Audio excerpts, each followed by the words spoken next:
Quelle est la meilleure façon pour les investisseurs qui vendent des maisons en gros de s'enregistrer en tant que personne morale? Que vous choisissiez une société C ou S ou que vous vous organisiez en tant que LLC, où devez-vous l'enregistrer, combien devez-vous payer, de quelle aide avez-vous besoin et que vous cachetéon?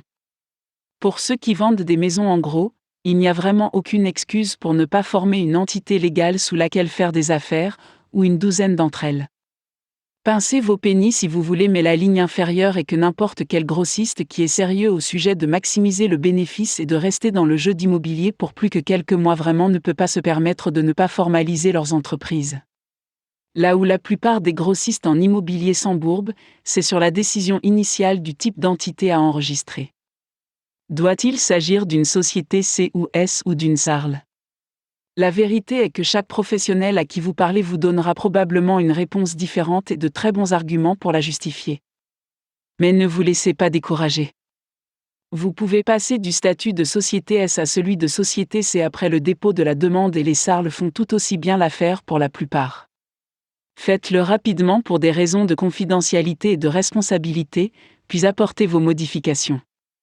Sinon, vous risquez de ne plus être en activité lorsque la période des impôts arrivera l'année prochaine. Le deuxième dilemme frustrant qui pousse de nombreuses personnes à remettre à plus tard la déclaration à la manière dont elles doivent la faire.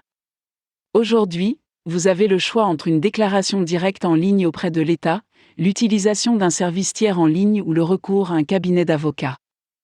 La décision peut dépendre du nombre de personnes concernées et de la somme d'argent en jeu, mais une fois encore, ne laissez pas de petits obstacles vous freiner. Bien sûr, la meilleure solution est probablement d'engager le meilleur avocat possible que vous pouvez vous permettre, de lui demander de créer un ensemble complet de documents et de le garder sous contrat. Cependant, ceux qui débutent et suivent un régime à base de Nouramen peuvent s'en sortir en déposant directement une demande en ligne auprès de l'État pour le moment. Cela peut généralement être fait en moins de 5 minutes, pour environ 200 €. Ensuite, un numéro d'identification fiscale peut être obtenu directement en ligne dans le même laps de temps. Il s'agit ensuite de choisir ou constituer la société. Il peut y avoir d'énormes avantages à choisir de s'organiser à l'étranger. Toutefois, il faut reconnaître que ces avantages sont en train de s'éroder et que les fameux vieux paradis fiscaux du passé offrent très peu de protection aujourd'hui. Si vous avez l'intention de faire des affaires dans tout le pays, vous pouvez envisager de vous constituer en société dans un autre État, moins coûteux, offrant de meilleurs taux d'imposition et une plus grande confidentialité. Il est tout aussi important, si ce n'est plus, de maintenir votre société après son dépôt afin d'en conserver tous les avantages.